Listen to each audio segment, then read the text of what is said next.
Hi everyone, in today's video, I'm going to show you how to export a Supabase database. First, log into your Supabase account and open the project that contains the database you want to export.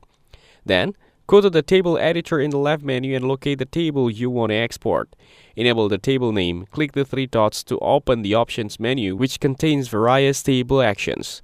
Select the Export Data option from the menu. You will see the option to export the tables as a CSV file, which will include all the columns and rows of the table.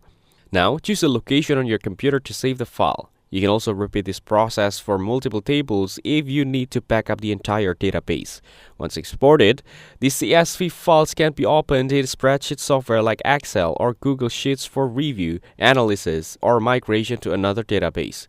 Make sure to double check that all data is included and correctly formatted after export to avoid missing any critical information. If this video helped you, make sure to like the video and subscribe to the channel. Thanks for watching. I'll see you in the next video.